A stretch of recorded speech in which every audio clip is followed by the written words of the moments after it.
This is Ryan Elliott for Boxing Social in association with Betfred. We're at Wasserman HQ. Kalle, nice to see you. Let's talk about it. Channel 5, a broadcaster I know your family has great links with, terrestrial TV, British title fight to get going. Fantastic start. Yeah, well, we've certainly had a strong history in domestic TV, but it's our first ever British title that we've won at a purse bid, so we're delighted on both fronts. I mean, Channel 5, such a fantastic platform, out there for let's say the whole population, but also those fans we really need to be winning over for our sport. So we're delighted with the card we put together for the first one. The O2 Indigo will be on fire May 13, so very, very excited about that. It's a very strong card, top to bottom, some great names on there, but also some really tough matchups, so very excited. Just a quick one on the main event, Linus Udofia and Udofia-Bentley. I found it interesting you said in the press conference you hadn't seen too much of Bentley until you'd won the purse bids and you went and had a look and thought, oh God, we've got a fight. Is this the kind of fight we need to see the best of Linus? Yeah, I mean, the matchmaking side is very much down to our incredible sports team and my brother. So when the purse bid came up, and we've been negotiating back and forth with the Warrens for a couple of weeks, and sometimes you just can't find a deal, and it's better off going to bids and seeing who wants it more ultimately. And I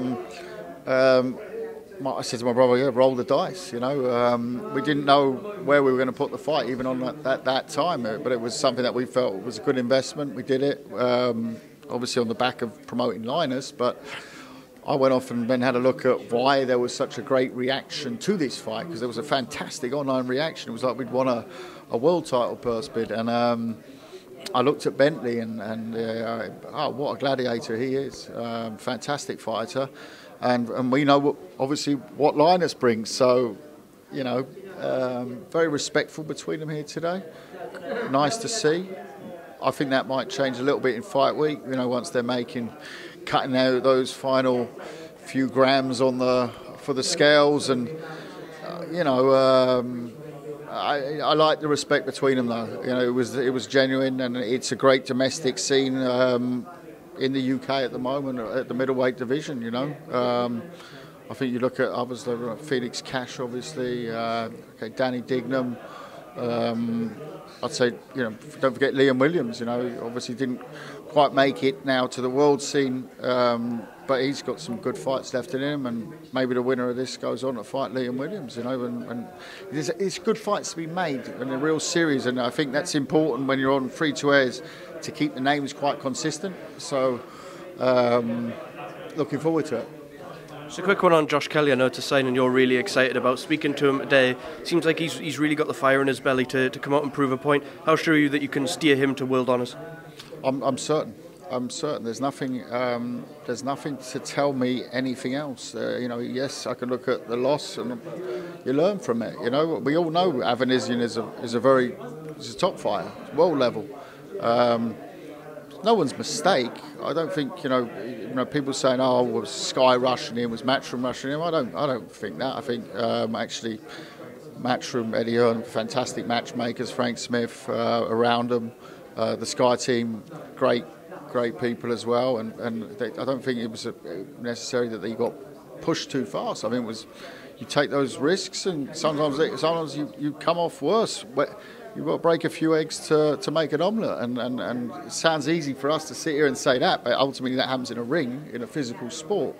So he's dusted himself off, but the gem that Sky and Eddie and all the people on that side of the fence at that time believed in, they haven't gone away. You don't stop a career early that early on. I mean, we saw it with Vladimir Klitschko. Knocked out 3 times, cold, and went on to defend his title for 10 years until that famous night in Dusseldorf. Tyson, I have to always remember that one. Just a couple quick ones, Kalle. Appreciate we push for time. I was speaking to Adam Smith and Ben Shalom last week about Chris Eubank Jr. They told me negotiations are kind of starting for a Kell-Brook fight. Where are we at with that, and how much of a sticking point will the weight be? I can tell you that we met with them as well last week with Adam Smith and with Ben. The weights are solved. The weights are sorted. We're there. The rehydrations are sorted. But obviously there's a couple of other factors to putting on a big fight with two big names. So we're down to that part now, which I don't think I need to spell out for you. Are you hopeful it gets done now the weight's been taken care of? I think that, I truly believe that, we can make a lot about the weight. I think the weights, we found a sensible solution, which I can't tell you at this point, but it's a sensible solution. Also in terms of the rehydration, it makes it fair for both sides. Most importantly, safety first. And now we get to the nitty-gritty of numbers, so we'll see where that takes us. Last one before I let you go, Kalle. Can you give us any update on the World Boxing Super Series? Yeah, I mean, look, it's. I'm actually flying there this afternoon. We've got fantastic new CEO there. Thomas Schmidt was one of the original founders, together with myself and Peter Norreland at the time. Great guy, a visionary in the sport, and he's got lots of ideas which we're talking him through. But the main issue, though, whatever you look at, whatever strategy you look at, is the tournament is not a fight.